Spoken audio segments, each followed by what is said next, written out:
Telugu cinema కష్టాలన్నీ చంద్రబాబు నాయుడు గారు నెత్తి మీదే పెట్టి రాజశేఖర రెడ్డి గారు తొలిసారి మంత్రి అవటానికి సాయం చేసిన వ్యక్తి చంద్రబాబు నాయుడు గారు. ఇది రికార్డెడ్ ఎవిడెన్స్. కులాభిమానంతో ఫండింగ్ చేయించినట్టు చూసేశారు. ఆ తర్వాత కాలంలో వీళ్ళందరూ కమ్మ అని మాట్లాడటం ఇవన్నీ చేశారు. ఇన్ని ఆర్థిక ఇబ్బందులతో ఇవన్నీ చేసినవి అన్న అబద్ధం అన్న ఉండాలి. ఈ రెండింటిని ఒకేసారి చూపించారు. మీరు ఏ విధంగా జస్టిఫై చేసుకుంటారు ఈ షాట్ను? మీరు ఇలా ఒక 40 మంది దాదాపు ఒక దాడుల్లో చనిపోవటం అనేది రాష్ట్ర చరిత్రలో ఏనాడైనా ఉందా? రామారావు గారు అనే వ్యక్తి ఇట్లాంటి వాళ్ళందరినీ పట్టించుకుంటాడా? అయితే ఆ రోజు ఇది మొత్తం అయిపోయిన తర్వాత రామోజీరావు గారు ఏంటి ఈరోజు న్యూస్ ఏంటి, ఏం జరిగింది? అప్పుడు రామోజీరావు గారి కోపం వచ్చింది. బాధితులుగా ఉన్న వారిని ఆధిపత్యకులంగా చూపించడం ఏ విధంగా సమంజసం అండి? ప్రస్థానం సినిమా డైరెక్టర్ దేవకట్ట గారు తీసిన మైసభ వెబ్ సిరీస్ గురించిన review already Rajasekhara Reddy character, Raja Reddy క్యారెక్టర్లని ఎలా చూపించారు, అందులో నిజాలు ఏంటి అని అనేది ఆల్రెడీ పార్ట్ 1 వీడియో చేశాను. చూసిన వాళ్ళు ఉంటే ఓకే, మీరు ఆల్రెడీ చూడకపోతే దానికి సంబంధించిన లింక్ కింద డిస్క్రిప్షన్లో ఇస్తాను, కామెంట్ సెక్షన్లో కూడా ఇస్తాను. ఆ పార్ట్ 1 వీడియో ఒకటి చూడండి. ఇప్పుడు ఇందులో పార్ట్ 2లో చంద్రబాబు నాయుడు క్యారెక్టర్ని, అన్న నందమూరి తారక రామారావు గారి క్యారెక్టర్ని, రామోజీరావు గారి క్యారెక్టర్ని, విజయవాడ అల్లర్లని, గొడవల్ని, వీటిని ఏ విధంగా చూపించారు, అందులో నిజాలు ఏంటి అని అనేది ఒకసారి వెరిఫై చేద్దాం. మరి డైరెక్టర్ దేవకట్ట గారికి చంద్రబాబు నాయుడు గారు అంటే విపరీతమైన కోపమో, లేదంటే ఓ హీరో క్యారెక్టర్కి విపరీతమైన కష్టాల సుడిగుండంలో ఉంచితే ఎక్కువ ఎలివేషన్ వచ్చిద్ది అనే ఉద్దేశము, లేదంటే రాజశేఖర రెడ్డి గారి క్యారెక్టర్ని తొలి నుండి దాతృత్వం సాయం చేసే విధంగా చూపిస్తూ ఉంటారు కదా. ఆయన ఎవరికి సాయం చేయడం, మళ్ళీ చంద్రబాబు నాయుడు గారికే సాయం చేస్తూ ఉంటారు, చంద్రబాబు నాయుడు గారికే కష్టాలన్నీ వస్తూ ఉంటాయి. అందుకోసమని రాజశేఖర రెడ్డి క్యారెక్టర్ని అలా చూపించడానికి చంద్రబాబు నాయుడు గారికి ఇన్ని కష్టాలు ఇవన్నీ పెట్టారో తెలియదు. కానీ దీనికోసం అబద్ధాలన్నిటినీ పోగేసి ఆయనకి నత్తుందని, లవ్ ఫెయిల్యూర్ అని, ఎమ్మెల్సీ సీటు పోయిందని, కాలేజ్ ఎలక్షన్స్లో ఓడిపోయారని, తీవ్రమైన ఆర్థిక ఇబ్బందుల్లో కొట్టాడుతున్నారు అని అనేసి విధంగా తెలుగు సినిమా కష్టాలన్నీ చంద్రబాబు నాయుడు గారు నెత్తి మీదే పెట్టి రాజశేఖర రెడ్డి వచ్చి ఆదుకున్నట్టు ఆ విధంగా చూపిస్తూ పోయారు. ఇందులో మొత్తం అబద్ధాలే దాదాపుగా. అసలు రెఫరెన్స్గా ఏది నిజము అని మాట్లాడుకోవటానికి కూడా ఏది లేదు, అన్నీ అబద్ధాలే. ఏదన్నా రెఫరెన్స్ ఉంది అంటే చంద్రబాబు నాయుడు గారు ఎమ్మెల్యేగా పోటీ చేసి గెలిచారు, అది ఒకటే నిజం, ఇంకంతకుమించి చెప్పుకోవడానికి ఏమీ లేదు. మీకు ఈ వెబ్ సిరీస్ మొత్తం రాజశేఖర రెడ్డి పొద్దుగుకులు చంద్రబాబు నాయుడు గారికి సాయం చేస్తున్నట్టే చూపిస్తూ ఉంటారు. అసలు నిజం ఏంటంటే రాజశేఖర రెడ్డి గారికి, చంద్రబాబు నాయుడు గారికి ఈ ఎమ్మెల్యే అవ్వకముందు పరిచయాలు అనేదే లేదు, అవన్నీ అబద్ధాలు. ఈ అబద్ధాలని ఈ రకంగా అన్నిసార్లు సాయం చేసినట్టు చూపించారు కదా. కనీసం ఒక్కసారైనా చంద్రబాబు నాయుడు గారు తిరిగి రాజశేఖర రెడ్డికి సాయం చేసినట్టు చూపించాలి కదా, అలా కనీసం ఒక్కసారి కూడా చూపించలేదు. కానీ రియాలిటీ ఏంటంటే రాజశేఖర రెడ్డి గారు తొలిసారి మంత్రి అవటానికి సాయం చేసిన వ్యక్తి చంద్రబాబు నాయుడు గారు. ఇది రికార్డెడ్ ఎవిడెన్స్. దీని గురించి గల్లా అరుణ కుమారి గారు తన జీవిత చరిత్రలోనే దీంట్లో రాసుకున్నారు. చూడండి, ఆవిడ తన ఆత్మకథలో రాసుకున్నారు. చంద్రబాబు నాయుడు గారు 1980-81 టైంలో వారి తండ్రి గారు అయిన పాతూరి రాజగోపాల్ నాయుడు గారి దగ్గరకు వచ్చి, అన్న నాతో పాటు నా ఫ్రెండ్ ఉన్నాడు కడపలో, వైఎస్ రాజశేఖర రెడ్డి అని, తను ఎమ్మెల్యే, మంచి వ్యక్తి, చాలా యాక్టివ్గా ఉంటాడు, తనకు కూడా మంత్రి పదవి ఇప్పించండి, నాతో పాటే ఇందిరాగాంధీకి కూడా పరిచయం చేయండి అని అనేసి అడిగారు. అయితే రాజగోపాల్ నాయుడు గారు ఏంటంటే చంద్రబాబు నాయుడు గారికి తొలి నుండి పరిచయం ఆయనతోటి. రాజగోపాల్ నాయుడు గారు ఎస్వి యూనివర్సిటీ సెనేట్ మెంబరు, అలాగే ఈయన చంద్రబాబు నాయుడు గారు అదే యూనివర్సిటీలో చదివారు. అలాగే కొన్ని సందర్భాల్లో రాజగోపాల్ నాయుడు గారు నాకు ఆదర్శము ఆ టైంలో అని కూడా కొన్ని సందర్భాల్లో చంద్రబాబు నాయుడు గారు చెప్పారు. అయితే అప్పుడు ఇదే రాజగోపాల్ నాయుడు గారు ఈయన కడప ఎంపీగా ఉన్న ఓబుల్ రెడ్డితోటి ఒకసారి కందులోళ్ళతోటి మాట్లాడదాము అని మాట్లాడితే, ఆ కందుల వాళ్ళు ఉండి పాముకు పాలు పోయటము, ఈ వైఎస్ వాళ్ళకి సాయం చేయటము రెండూ ఒకటేను, వాళ్ళు ఎటువంటి వ్యక్తులు ఎన్ని దుర్మార్గాలు చేశారు అని అనేది ఇక్కడ ఉన్న వాళ్ళ మాకు తెలుసు, అలాంటి ప్రయత్నాలు చెయ్యమాకు అంటే రాజగోపాల్ నాయుడు గారు ఉండి, ఎల్లకాలం అందరూ ఒకేలాగా ఉండరు కదా, మారుతూ ఉంటారు కదా, ఏదో కుర్రోడు మంచోడని మావాడు కూడా చెబుతున్నాడు, చూద్దాము అని అనేసి అంటే, నీ ఇష్టం, అటువంటి వాళ్ళకి సాయం చేయటం మాత్రం ఎప్పుడూ చేయమాకు అని అనేసి ఆయన చెప్పాడు అని ఆవిడ తన బుక్లోనే రాసుకున్నారు. ఆ తర్వాత రాజగోపాల్ నాయుడు గారు ఇందిరాగాంధీతోటి వీళ్ళతోటి మాట్లాడటంతో చంద్రబాబు నాయుడు గారితో పాటు రాజశేఖర రెడ్డి గారికి కూడా ఆ రోజు మంత్రి పదవి వచ్చింది. మరి ఇది ఎక్కడైనా మెన్షన్ చేశాడో దేవకట్ట గారు? ఇన్ని అబద్ధాలు, ఏది రాజశేఖర రెడ్డి ఏ విధమైన పరిచయం లేకుండా పోయినా ఆయన ఏందో సాయాలు చేసినట్టు చంద్రబాబు నాయుడు గారికి ఇన్ని చూపించారు. కానీ ఇది రికార్డెడ్ ఎవిడెన్స్గా ఉన్న దీన్ని మాత్రం కనీసం సాయం చేసినట్టు ఒక్క చోట కూడా చూపించలేదు ఆయన. అలాగే ఈయన రాజగోపాల్ నాయుడు గారిది ఉండేసరికి ఆ తర్వాత కాలంలో వీళ్ళందరూ కమ్మ అని మాట్లాడటం ఇవన్నీ చేశారు. మీకు ఇదే రాజగోపాల్ నాయుడు గారు 1940-42 ఆ టైంలో మనకి తిరుపతిలో ఆ దళితులకి ఆలయ ప్రవేశం లేదు. అప్పుడు ఇదే రాజగోపాల్ నాయుడు గారు దాదాపు 50-60 మంది దళితుల్ని ఒక ఎంపీని వెంట పెట్టుకొని అక్కడికి వెళ్ళి తిరుమలకి వెళ్ళారు. ఇది మొత్తం తిరుపతి పుస్తకాల్లోనే రాసి ఉంది, ఈనాటికి ఉంది రికార్డెడ్గా. అక్కడికి వెళ్ళి ధర్నాలు ఇవన్నీ చేస్తే అక్కడికి ఎలవలేదు వీళ్ళకి అని అప్పుడు తిరుమల దీనికి గేట్లు వేసి తాళాలు వేశారు వీళ్ళని రానియకుండా. అయినా కానీ ఆయన అక్కడి నుంచి కదలకుండా అక్కడే వంట చేసుకుంటా కానీ ఇవన్నీ చేసుకుంటా అక్కడే ఉంటే ఆ తర్వాత పైనుంచి అధికారులు దిగొచ్చి ఇది ప్రాబ్లంకి మేము సాల్వ్ చేస్తాము త్వరలో అనేసి ఆ తర్వాత దళితులకి ఆలయ ప్రవేశం అనేది కల్పించారు. మీకు తిరుపతిలో దళితులకి ఆలయ ప్రవేశం కల్పించడానికి పోరాడిన వ్యక్తి ఈ యొక్క పాతూరి రాజగోపాల్ నాయుడు గారు. మీకు 40-41 టైంలో అంటే ఆయన వయసు ఎంత అండి? అప్పుడు 25 లోపే ఉండేది. అటువంటి టైంలోనే అటువంటి ఆదర్శ భావాలు ఇవన్నీ ఉండేవి. అటువంటి వ్యక్తి కులాలు, మతాలు, ప్రాంతాలు ఇవన్నీ ఏమీ చూడకుండా రాజశేఖర రెడ్డి లాంటి వాళ్ళకి చంద్రబాబు నాయుడు గారు చెప్పారని మంత్రి పదవి ఇప్పించడం ఇవన్నీ చేశారు. ఆ తర్వాతి కాలంలో ఆయన మీద కులం అని అనేసి అన్నట్టు వీళ్ళు మాట్లాడారు. ఇక ఈయన చంద్రబాబు నాయుడు గారి గురించి వెబ్ సిరీస్లో చూపించినవన్నీ అబద్ధాలే, అసలు రెఫరెన్స్ కూడా ఏదీ లేదు అని అనేసి అనుకున్నాం కదా. ఇందులో రెఫరెన్స్ అంతా ఉంది ఏందన్నా అంటే ఆయన ఎమ్మెల్యేగా పోటీ చేసి గెలిచారు అనేది ఒకటే. మీకు అందులో ఆ గెలుపు దాంట్లో కూడా ఏ విధంగా ఎంత డ్రామాగా పెట్టారంటే రాజశేఖర రెడ్డి ఏమో తొలినాడునే విపరీతం గెలిచేసినట్టు చూపించారు. సరే ఆయనకి 20,000 మెజార్టీ అని. చంద్రబాబు నాయుడు గారిది అయితే 200, 300 తోటే గెలిచారు అని 2-3 సార్లు చూపించారనమాట టెన్షన్గా. అసలు నిజం ఏంటి? ఆ రోజు చంద్రబాబు నాయుడు గారు 2500 దాదాపు మెజార్టీ తోటి గెలిచారు. అలాగే ఇంకొకటి వచ్చేసరికి చంద్రబాబు నాయుడు గారు ఆ రోజు ఆ ఎలక్షన్స్లో డబ్బులు లేక ఆర్థిక ఇబ్బందులతోటి సతమతం అవుతుంటే రాజశేఖర రెడ్డి సాయం చేసి డబ్బులు పంపించాడు అన్నట్టు చూపించారు. అయితే చంద్రబాబు నాయుడు గారు అవి వద్దు అనేది వెనక్కి పంపించినట్టు చూపించారు. అసలు అది అబద్ధం. ఈ రకంగా ఆయన ఉదారభావం ఉన్నట్టు చూపించారు. అలాగే ఇంకొక వైపు ఏం చూపించారు? ఈయన పందాలు ఆడి ఇవన్నీ డబ్బులు తెచ్చుకుంటున్నట్టు, దొంగ నోట్లు అని ఇంకొకటి, వాళ్ళ అమ్మగారు పుస్తలమ్మి ఇచ్చినట్టు అది చూపించారు. ఇంకొక వైపు రామోజీరావు గారు కులాభిమానంతో చంద్రబాబు నాయుడు గారికి ఫండింగ్ చేయించినట్టు చూపించారు. మీకు రామోజీరావు గారు నాదెండ్ల భాస్కర్ రావు ద్వారా పంపిస్తారు, ఆ చెక్ క్యాన్సిల్ చేసి అన్నట్టు చూపించారు. అయినా కానీ ఆ తర్వాత కులాభిమానంతో వేరే వాళ్ళ ద్వారా పంపించినట్టు అనే మీనింగ్ దానిలాగానే కన్వే చేశారు. మీకు ఇక్కడ ఈయన రామోజీరావు గారు లాంటి వ్యక్తే ఫండింగ్ చేసిన తర్వాత ఈయనకి ఇంకా ఆర్థిక ఇబ్బందులు ఏంది? ఈయన ఇంకా మళ్ళీ దొంగ నోట్లని లేకపోతే ఈ పందేలు ఆడటం అని వాళ్ళ అమ్మ పుస్తలు అమ్మటం అని ఇవన్నీ ఎందుకు? ఇటు రామోజీరావు గారు ఫండింగ్ చేసింది అన్నదన్నా తప్పని ఉండాలి, లేదంటే ఇన్ని ఆర్థిక ఇబ్బందులతో ఇవన్నీ చేసినవి అన్న అబద్ధం అన్న ఉండాలి. ఈ రెండింటిని ఒకేసారి చూపించారు. మీరు ఏ విధంగా జస్టిఫై చేసుకుంటారు ఈ షాట్ని మీరు? మీకు ఆ రోజు అసలు జరిగింది ఏంటంటే చంద్రబాబు నాయుడు గారి అమ్మగారు, ఈయన చంద్రబాబు గారు తొలినాడులో ముఖ్యమంత్రి అయినప్పుడు 95 ఆ టైంలో నేషనల్ మీడియా అనుకోకుండా వెళ్ళి ఆవిడని ఇంటర్వ్యూ చేస్తే ఆ రోజు ఇదే క్వశ్చన్ అడిగారు. 1978లో తొలిసారి ఈయనకి ఎమ్మెల్యేగా నిలబడటానికి డబ్బులు ఎక్కడి నుంచి వచ్చినాయి ఇదంతా అని అంటే అప్పుడు ఆవిడ ఇచ్చిన స్టేట్మెంట్ చూడండి. ఆ రోజుల్లో మాకు ఏడాదికి ₹1,00,000 పైన ఆదాయం ఉండేది. మాకు 20 ఎకరాలు ఇది పొలం ఉంది, అలాగే 25 ఎకరాలు ఇది దాపు చెరుకు ఇది వేస్తాము, బెల్లం ప్రొడక్షన్ ఉంది, దాంతోపాటు మాకు పశువులు ఇవన్నీ ఉన్నాయి, అలాగే ఈయన వడ్డీ వ్యాపారాలు ఇవి చేస్తుంటారు వాళ్ళ నాన్నగారు. సో వీటన్నిటితోటి మాకు ₹1,00,000 పైన ఆదాయం ఉంది. వాళ్ళ కొడుకు ఇంట్రెస్ట్గా ఉన్నాడు కాబట్టి ఒక ఏడాది ఆదాయం పోతే పోయింది అన్నట్లు వాళ్ళ నాన్నగారే ₹1,00,000 ఇది ఇచ్చారు ఎలక్షన్ ఖర్చుల కోసం అని అనేసి ఆవిడ చెప్పింది ఇంటర్వ్యూలో, ఏది 95 ఆ టైంలో. అలాగే చంద్రబాబు నాయుడు గారు కూడా పలు సందర్భాల్లో చెప్పారనమాట వాళ్ళ నాన్నగారు తన ఏడాది ఆదాయాన్ని ఇచ్చారు అని అనేసి. వీటన్నిటిని ఏమీ కన్సిడర్ చేయకుండా ఏదో కష్టాలు సుడిగుండంలో ఇది ఉన్నట్లు ఏ పంద్యాలతో తెచ్చుకున్నట్టు ఒకవైపు చూపించడం, ఇంకోవైపు లేని విధంగా రామోజీరావు గారికి కులం ఇది అంటగట్టి కులాభిమానంతో సాయం చేశాడు అన్నట్టు చూపించడం. రెండు అబద్ధాలను ఒకే ప్యారలల్గా చెప్పారనమాట. మీకు రామోజీరావు గారి దగ్గర చాలామంది ఫండింగ్ తెచ్చుకుంటారు, ఆయన చాలామందికి ఫండింగ్ ఇది ఇస్తారు ఎలక్షన్స్లో అనేది రూమర్స్ అయితే ఉన్నాయి. కాకపోతే అందులో నిజాలు ఏంటి అనేది తెలియదు. కాకపోతే 2006-07 ఆ టైంలో ఇదే రాజశేఖర రెడ్డి గారు, ఉండవెల్లి అరుణ్ కుమార్ గారు పబ్లిక్గా స్టేట్మెంట్ ఇచ్చారు. కాంగ్రెస్ పార్టీలో కూడా సగం మంది దాదాపు ఎమ్మెల్యేలు రామోజీరావు గారు ఇచ్చిన ఫండింగ్ తోటే గెలిచిన వాళ్ళే, అందుకే ఆయనకి ఎగనెస్ట్గా మాట్లాడరు అనే స్టేట్మెంట్ ఇచ్చారు.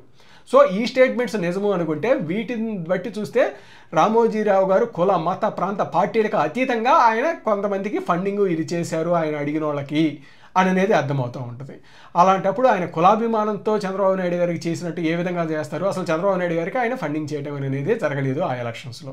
అటువంటి వ్యక్తి మీద ఇలా కులాభిమానము కులము అనేసి అంటించి చేయడం ఏ విధంగా సమంజసం? అలాగే చంద్రబాబు నాయుడు గారికి ఇందిరా కాంగ్రెస్లో టికెట్ వస్తే అప్పుడు రాజారెడ్డి క్యారెక్టర్ ఉండేసి చంద్రబాబు నాయుడు గారిని అన్పార్లమెంటరీ ఓట్స్ తోటి ఇది తిట్టడం ఇదంతా చేస్తారు. మరి అది అవసరం లేదు, అంతలా ఎందుకు పెట్టారు? అది అబద్ధం ఫస్ట్. అసలు అయినా కానీ అంతలా ఎందుకు పెట్టారు అనేది అర్థం కాలేదు. ఇదొకటనే కాదు, రాజశేఖర రెడ్డి కుటుంబాన్ని కూడా శంకర్ జాతి కుటుంబము ఇది అనేసి అంట కామెంట్స్ ఉంటాయి. అలాగే ఇందిరాగాంధీ గారి మీద కూడా అన్పార్లమెంటరీ ఓట్స్ తోటి ఇవన్నీ ఉంటాయి. ఒకవేళ వెబ్ సిరీస్ అంటే బూతులు ఉండాలి అనే ఉద్దేశంతో ఇట్లాంటివి పెట్టారో లేకపోతే ఎందుకు పెట్టారో కానీ ఇవి అన్నెసరీ. అలాగే ఇంకోటి వచ్చేసరికి రామోజీరావు గారు కులాభిమానంతో వీటితోటే రామారావు గారితో డిస్కస్ చేయడం, ఈ డిస్కషన్స్ వల్లే నందమూరి తారక రామారావు గారు తెలుగుదేశం పార్టీ పెట్టారు అన్నట్లు ఇవన్నీ చూపించారు. ఇదంతా అబద్ధం. ఫస్ట్ రామోజీరావు గారు ఈ జలగం వెంగళరావు గారు పార్టీ పెడితే సపోర్ట్ చేస్తాను అని అన్నారు అని ఆయనతో డిస్కషన్స్ జరిగినట్టు జలగం వెంగళరావు గారే చెప్పారు. మరి జలగం వెంగళరావు గారు ఏం కమ్మ వ్యక్తి కాదు కదా. అలాగే రామోజీరావు గారు రామారావు గారి మీటింగ్ కూడా జరిగింది ఆయన పార్టీ పెట్టిన ఛానళ్ళకి. ఇది చాలామంది ఆత్మకథల్లో ప్రత్యక్ష సాక్షులు కూడా రాసుకున్నారు. మీకు నందమూరి తారక రామారావు గారు తెలుగుదేశం పార్టీ అనేది పెట్టారు. పెట్టిన తర్వాత 20 రోజులకో ఏమో తిరుపతి మహానాడు, ఇది ఏప్రిల్లోనో ఏమో ఏర్పాటు చేశారు. ఆ తిరుపతి మహానాడు కూడా అయిపోయిన 15 రోజులకో 20 రోజులకో రామోజీరావు గారు రామారావుని కలిసి నేను మీకు మద్దతు ఇస్తాను అనేసి చెప్పి సపోర్ట్ చేశారు. అప్పట్లో రామారావు గారికి ఎందరో వచ్చి ఆ విధంగా సపోర్ట్ చేశారు. అదేవిధంగా రామోజీరావు గారు వచ్చి రామారావు గారికి సపోర్ట్ చేశారు. అది పబ్లిక్గానే ఆయన పేపర్లో కూడా రాసుకున్నారు రామోజీరావు గారు ఒక కాలంలాగా. అలాంటిది కులాభిమానంతో రామోజీరావు గారు ఏదో చెబితే రామారావు గారు పార్టీ పెట్టారు, ముందే డిస్కషన్స్ చేసుకునే వీళ్ళందరూ పెట్టారు అన్నట్టు చూపించడం తప్పు. అలాగే రామారావు గారు పార్టీ పెట్టడానికి కూడా రీజన్స్గా కొన్ని చూపించారు. ఏంటంటే రామారావు గారు ప్రమాణ స్వీకారానికి వెళ్తారు, అక్కడ కాంగ్రెస్ నేతలు రామారావు గారి పట్ల ప్రదర్శించిన దానికి ఈయన ఈగో హట్ అయ్యి ఇవన్నీ అన్నట్టు చూపించారు. అలాగే ఇంకొందరు కూడా వచ్చి మాట్లాడుతూ ఉంటారు. ఏంటి నేదురుమల్లి జనార్దన్ రెడ్డి ఏదో తక్కువగా మాట్లాడాడని, మరి చెన్నారెడ్డి ఏదో అన్నారని, వీటన్నిటి వల్ల ఈగో హట్ అయ్యి రామారావు గారు పార్టీ పెట్టారు అన్నట్లు ఏదేదో మాట్లాడుతూ ఉంటారనమాట. ఏంటంటే అసలు రామారావు గారు అనే వ్యక్తి ఇట్లాంటి వాళ్ళందరినీ పట్టించుకుంటాడా? అంటాడు ఇట్లాంటి వాళ్ళ కామెంట్స్ని ఇట్లాంటి వాళ్ళందరినీ పట్టించుకుంటాడండి రామారావు గారు. ఆయనకి ఏంటంటే ఆయన తొలిసారి పద్మశ్రీ తీసుకోవడానికి ఢిల్లీ వెళ్ళినప్పుడు కానీ మిగతా సందర్భాల్లో ఢిల్లీ వెళ్ళినప్పుడు మిగతా రాష్ట్రాలకు వెళ్ళినప్పుడు మదరాసి అనేసి అంటాం ఆయనలో బలంగా నాటుకుపోయింది. ఏంటిది మనం తెలుగు వాళ్ళం కదా అనేసి. అలాగే ఏదైతే మన ఆంధ్ర రాజకీయ నాయకులు ముఖ్యమంత్రులు కానీ వీళ్ళందరూ ఢిల్లీ పెద్దల ముందు సాగిలా పట్టము, పొర్లు దండాలు పెట్టము, ఇవన్నీ వాళ్ళు దండాలు పెడుతున్నందుకు కాదు ఆయన ప్రధాన కోపం. ఈ దండాలు పెట్టడమే రాజకీయం అనే విధంగా జనాలు కూడా నమ్ముతున్నారు. బానిసత్వాన్ని నార్మలైజ్ చేశారు అన్నమాట. ఇప్పుడు కానీ మందు డబ్బు పంచకపోతే రాజకీయం ఎక్కడుంది, ఇదే రాజకీయం అన్నట్లు నార్మలైజ్ అయిపోవాలి అది. అలానే ఆ రోజు ఢిల్లీ పెద్దలకు బహిరంగంగా పొర్లు దండాలు పెట్టడం అనేది ఆ బానిసత్వం కూడా రాజకీయమే అనే విధంగా కనపడటం ఆయనకి విపరీతమైన కోపాన్ని ఇవన్నీ తెప్పిస్తూ ఉంది. మీకు దీనికి సంబంధించి ఒక బెస్ట్ ఎగ్జాంపుల్ చెబుతాను. ఎందుకంటే చాలామంది కూడా తెలుసో తెలియకో ఏదంటే అది మాట్లాడుతూ ఉంటారు. నందమూరి తారక రామారావు గారు వచ్చిన తర్వాత తెలుగు వారికి ఆత్మగౌరవం అనేది వచ్చిందా, అది ఇది అంట వెకిలిగా ఏదంటే అది మాట్లాడుతూ ఉంటారు తెలుసో తెలియక.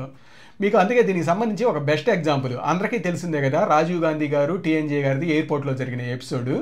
అసలు ఆ ఎపిసోడ్ ఆ రోజు జరిగింది ఏంటి అంటే, ఆ రోజు రాజీవ్ గాంధీ గారు బేగంపేట ఎయిర్పోర్ట్కి వచ్చారు. అప్పుడు ఆయన ప్రధానమంత్రి కానీ ఇది కానీ ఏం కాదు, ఆయన కేవలం ఒక ప్రధానమంత్రి గారి కొడుకు మాత్రమే రాజీవ్ గాంధీ గారు. అప్పుడు టీఎన్జీ గారు ఆంధ్రప్రదేశ్ ముఖ్యమంత్రి. ఈ రాజీవ్ గాంధీ గారిని ఆ ఎయిర్పోర్ట్లో రిసీవ్ చేసుకోవడానికి దీనికనేసి ఈయన దండలు పట్టుకొని వెళ్ళటం, బొకేలు పట్టుకొని వెళ్ళి ఇదంతా హడావుడి చేస్తారు. అయితే రాజీవ్ గాంధీ గారు ఉండి ఏంటి బఫూనేషాలు ఇది అనేసి నెట్టేసేయటం, వాటన్నిటిని కొంచెం ఆగ్రహం ప్రదర్శించడం ఇవన్నీ చేస్తారు. ఆ తర్వాత ప్రభుత్వ హెలికాప్టర్లో ఆయన వేరే ప్రదేశానికి వెళ్ళిపోతారు. అయితే ఆ రోజు ఆ హెలికాప్టర్లో అంజయ్ గారు కూడా వెళ్ళాల్సింది. అయితే అంజయ్ గారిని ఎక్కించుకోకుండా ఆయన అక్కడే వెళ్ళిపోతారు. ఇది జరిగింది. అప్పుడు అది జరిగినప్పుడు అందరూ జర్నలిస్టులు ఉన్నారు, చాలామంది నాయకులు ఉన్నారు, అందరూ ఉన్నారు అదే ప్లేస్లో. ఆ రోజు అక్కడ ఈనాడు విలేకరి మూర్తి ఎంఈఎస్ శర్మ గారు ఏదో ఉంటుంది ఆయన పేరు, ఆయన కూడా ఉన్నారు. అయితే ఆ రోజు ఇది మొత్తం అయిపోయిన తర్వాత రామోజీరావు గారు విలేకరుల నుండి ఏంటి ఈరోజు న్యూస్ ఏంటి, ఏం జరిగింది, రాజీవ్ గాంధీ గారు కూడా వీళ్ళు వచ్చారు కదా అంటే, ఏముందండి రాజీవ్ గాంధీ గారు వచ్చి కొద్దిసేపే ఉన్నారు, ఆ తర్వాత వెళ్ళిపోయారు అనేసి అన్నారు. మరి ఆయనతో పాటు ముఖ్యమంత్రి అంజయ్ గారు కూడా వెళ్ళారు కదా, వెళ్ళారా లేదా, ఎందుకు వెళ్ళలేదు అంటే దానికి అప్పుడు ఈ ఎంఎస్ మూర్తి గారు వీళ్ళుండి ఆయన అంజయ్ గారిని తీసుకోకుండా వెళ్ళారు, కొద్దిగా కోపడ్డారు కూడా అంజయ్ గారి మీద, ఈయన దండలు ఇవన్నీ తీసుకొని హడావుడి చేశాడు, అందుకే కొంచెం కోపడ్డారు, ఆ తర్వాత ఆయన అక్కడే వెళ్ళిపోయాడు, ఇది అనేసి అన్నారు. అప్పుడు రామోజీరావు గారికి కోపం వచ్చింది.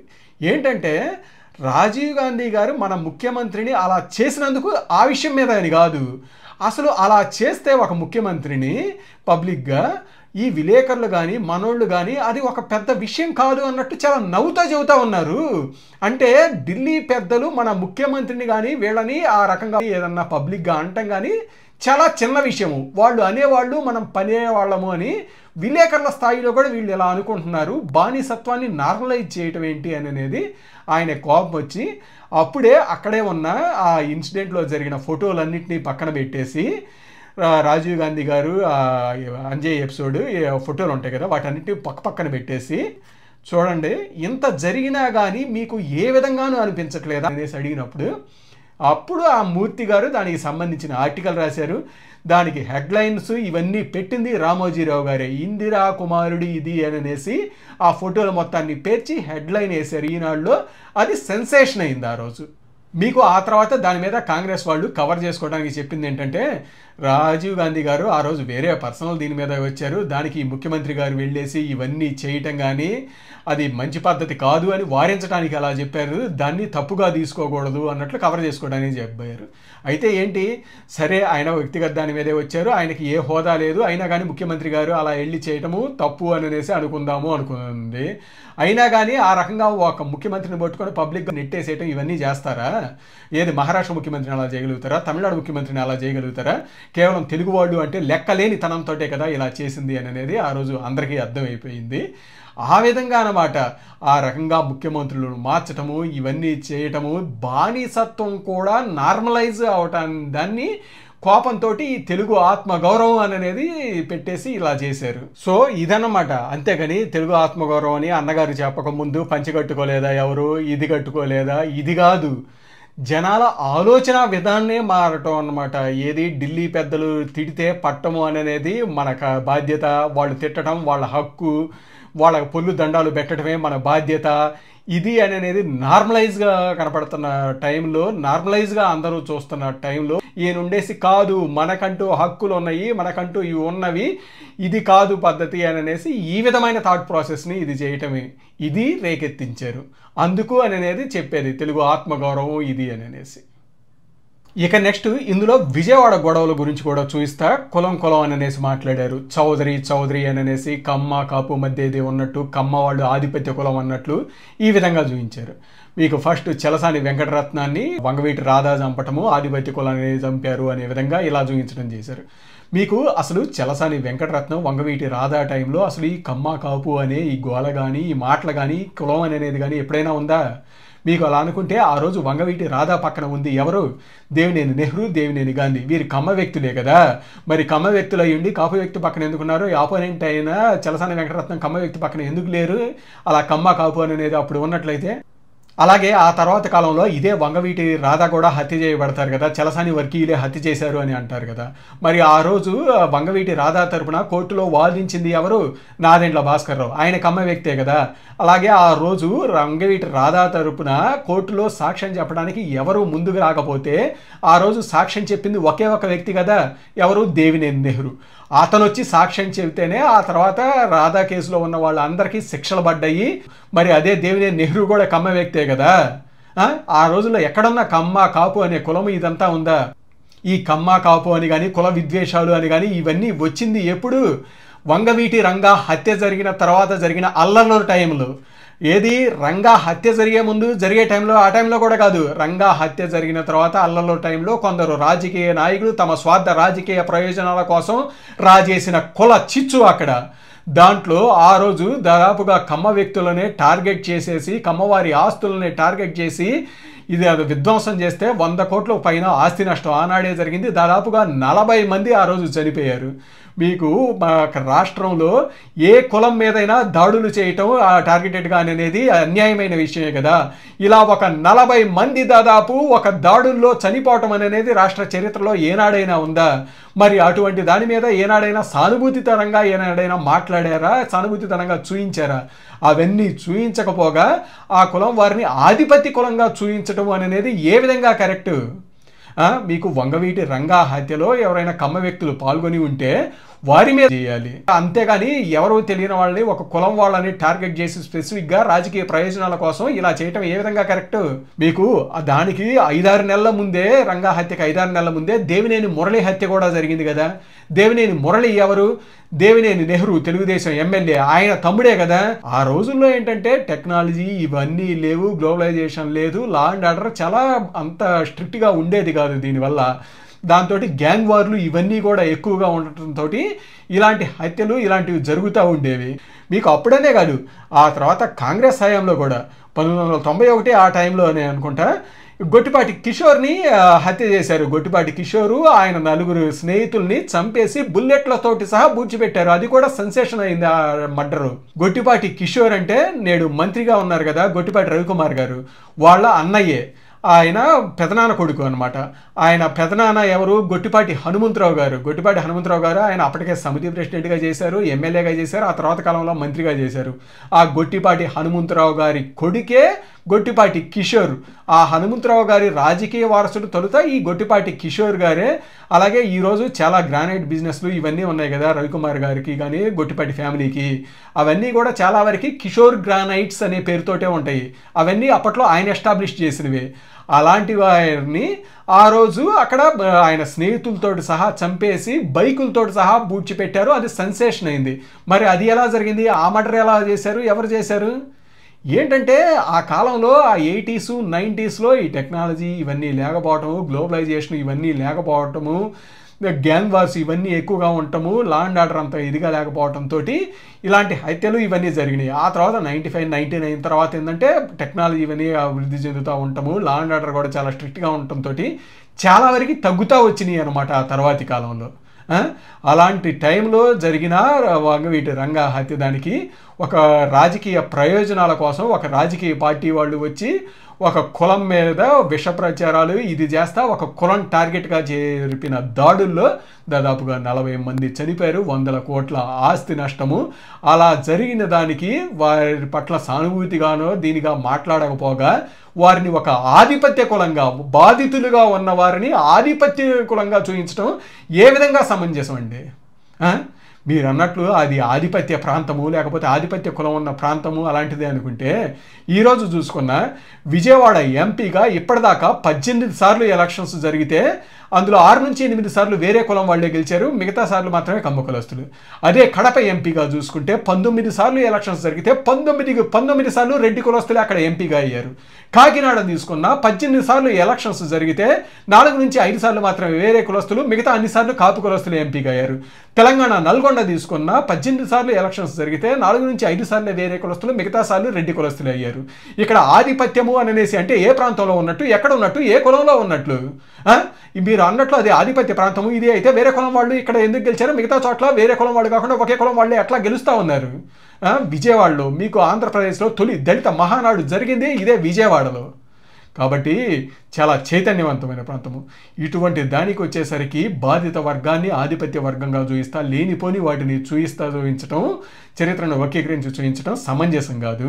మీరు మీ ఒక ఇంటర్వ్యూలో కూడా అన్నారు, నేను కులచిచ్చు రేపట్లేదు, నేను కులచిచ్చు మీద ఉచ్చబోస్తున్నాను అనేసి మాట్లాడారు.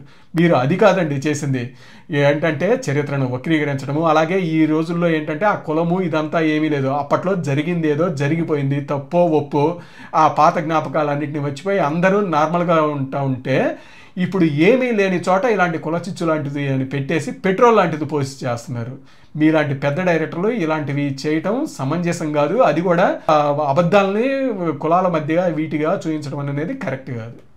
సో మొత్తంగా ఇది ఈ ప్రస్థాన డైరెక్టర్ దేవకట్ట గారు తీసిన మైసభ అనే వెబ్ సిరీస్లో ఉన్న సన్నివేశాలు, అందులో ఉన్న క్యారెక్టర్లు, ఈయన చూపించిన వాటిల్లో నిజాలు ఏంటి అనేది.